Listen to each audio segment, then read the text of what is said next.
What's going on, guys? It's Real Touch GML here, back with another GameMaker tutorial, and today we are going to be doing a highly suggested tutorial series, and that is GameMaker coding, right? So how to code in GameMaker. Maybe you're good in GameMaker, but you use the drag and drops and you kind of want to transition into that code. Maybe once you get that code going, you can maybe translate into other languages, and so it's, stuff like that. So that's what we're going to be doing. So GameMaker has its own language, GML, GameMaker language, and again, you may see that in my name because I based my channel off of GameMaker. So Real Touch GML, GameMaker language. So yeah, it has its own language, but there are definitely stuff in GML that can translate into other languages such as Java, C++, JavaScript, all that stuff. All right, but again, since it's its own language and it's specifically made for the GameMaker engine, it's going to have things that are only used, that can only be used within the GameMaker engine, and that's it. So you can't use that in Java or anything like that. So yeah, let's go ahead and get into it. I'm going to create an object real quick. And it's important to know the events. You should know the events. I'm not going to go over them now. But yeah, it's important to know the events. So I'm just going to hit the create event. And what you're going to do is you're going to go to the control tab here. And I just right click on this execute code, or you can drag it in. But I just right click it and it automatically plops it in there. Alright. So here we are. We're in the code canvas. Now, as you can see here, our line numbers on the left here, everything's good. You've got this little toolbar up top where you can search for stuff. You've also got this applies to self other object. 90% of the time you're just going to do self. I have used other and object and stuff like that. So again, but 90% of the time you are going to use self. So what I want to stress is, and you'll read this in a lot of books, if you've read any books on programming or anything, chances are you've read this, that a good programmer does not know everything, but a good programmer does know where to find it. Okay? So, I get suggestions from you guys all the time asking, well, how do you do this? How do you do that? And sometimes I just don't know how to do it, What you can do is you just go onto your internet browser here and you just type in, on Google or something, how to draw text GameMaker. And here you can see we've got form posts and all of this stuff that can help you out in solving this. So here, this guy had the same problem. I want to know how to draw text. In the draw event right here, this guy just said it right there. It's very helpful to go through these forms and stuff if you don't know something. Of course, a video tutorial would be a little bit easier to follow once you get more into the advanced stuff, and that's why I do that on my channel. But again, there's been times where I've not known how to do stuff, so I would have to, I would look it up and, research and, then make like a little test project, and then once I feel comfortable with it and I feel like I understand everything, then I'll do a tutorial on it, So a good programmer does not know everything, but does know where to find it. So remember that, and be good at researching. That's a main thing. So first off, what I'm gonna do is I'm gonna translate into what can be done in most languages. So now every language has some sort of variable system. All right, and GameMaker also has a variable system. Now you can get away with a lot in GameMaker, okay? So for instance, with the semicolons and stuff, I myself am going to use semicolons because it's a good habit to get into. It's not going to hurt you with GameMaker. It's not going to do anything. It's only going to be good if you want to translate into other languages. All right. So if I wanted to make a variable, say title equals game, and plot that semicolon right there. The semicolon is right next to the enter. It's about 2 keys to the left of the enter on your keyboard. This semicolon is not needed at all in GameMaker. But if you put it down, it's not going to hurt you at all, right? It's not like putting down this where it's going to give you an error. Now, with Java, C++, basically any other language, you're gonna need the semicolon. GameMaker is the only language I know where it's not needed for a semicolon at the end. Now, again, that's the only language I know. I'm sure there's some more out there, but this is the only language I know where the semicolon is optional. All right, so you'll also notice that we don't need any modifiers behind the title here. So, for example, in Java, you would need to type in what you're going to be using, such as a string or an int or a float or something like that. And GameMaker is very lenient in that sense as well. So this right here would in fact be a string. Now with GameMaker, you don't need any modifiers behind it. You don't need to say, hey, this is what it is. You actually define what it is as when you equal it. This being said, you can't have just a variable made that doesn't equal anything because it doesn't know what type it is. So you could do that if you don't want to equal anything. Title could even be like a number, and that would convert it to an integer. Or if you say a decimal, that would convert it to a float or double. All right, and I don't think you could do that. So GameMaker is very lenient in that way. So if I just go ahead and I say title equals game, okay, and I go a couple more spaces down and I say show message. So as you can see down here, it says show message, and then in the parameters, these are called parameters, these parentheses here, and the parameters is what you need in a method. So basically, this show message is a script or a method or a function that is already pre-made. The GameMaker Yo-Yo game developers pre-made this function show message, and in the parameters it does take a string. Now we will be going into scripts and arguments and stuff like that, but for now we're just going to be using the parenthesis, the inbuilt stuff. So show message parenthesis, so now it needs a string str, so we can say title.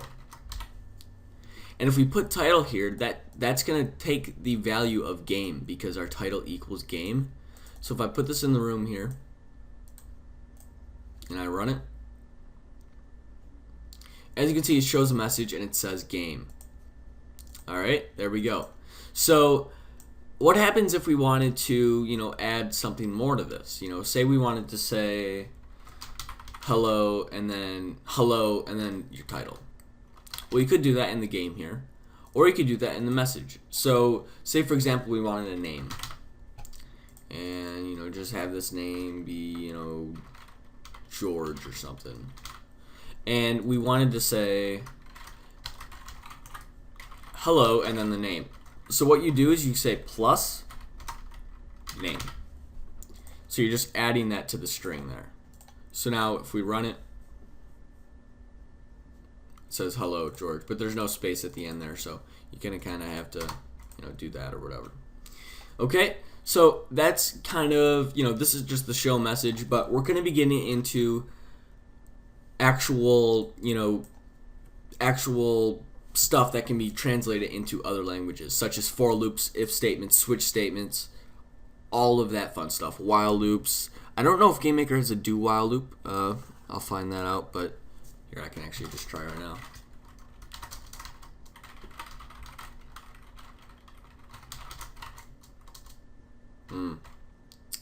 I don't know. I'll do some research on that. All right, so let's create a quick if statement, right? So let's create a variable real quick, and let's name it number, and it equals 10. Let's check, hey, if that number equals 10, then let's display something. If it doesn't, then let's display something else, and that's called the if statement. So we can say if, parenthesis, then we put our number in here, number equals 10.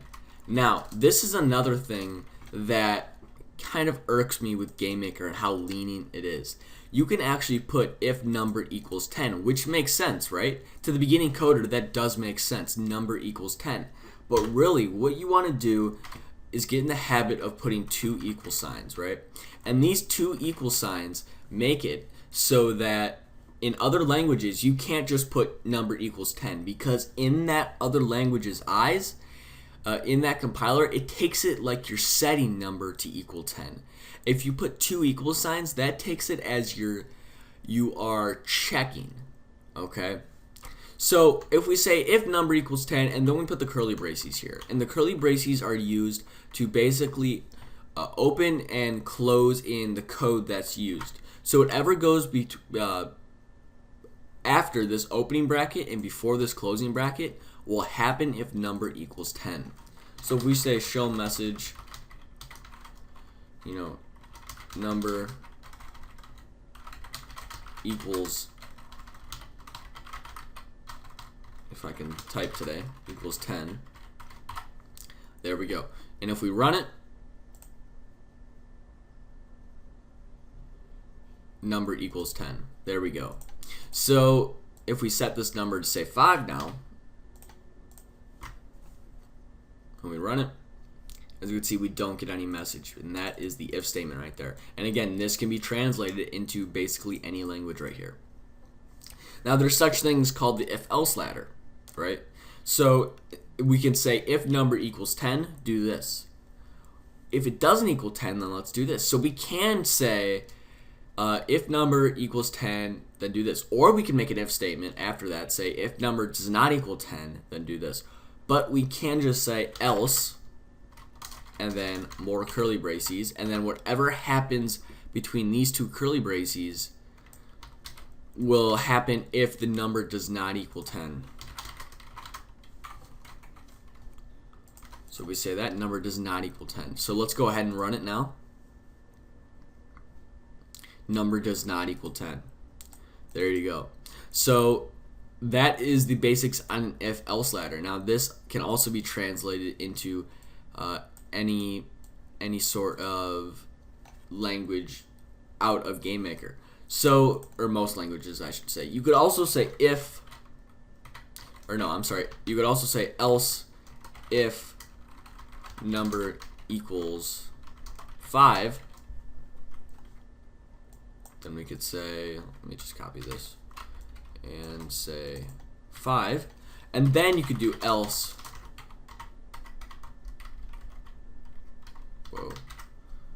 does not equal 10 or 5. So what the program is going to do, it's going to say if number equals 10, do this.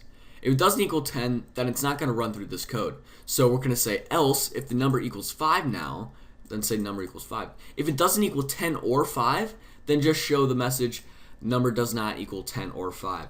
Now this is kind of long code, and there's a way to get around it to kind of make it simpler, but let's try that. So if we run it and our number variable does equal 5, it says number equals 5. There we go. If we make it 10, it'll of course say number equals 10. If we make it 32 and run it,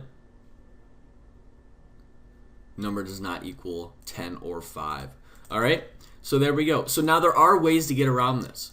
So if I just take out this and I say if number equals 10, now if we say or, again, GameMaker is so lenient. They made it so easy. Yo game developers have made it pretty easy for a starting programmer to start up, but they did kind of make it so that if you use what they use, their methods and such, that it's going to be harder to translate over. So you can use or, but what most languages use is the two parallel signs here. I'm actually not sure what they're called.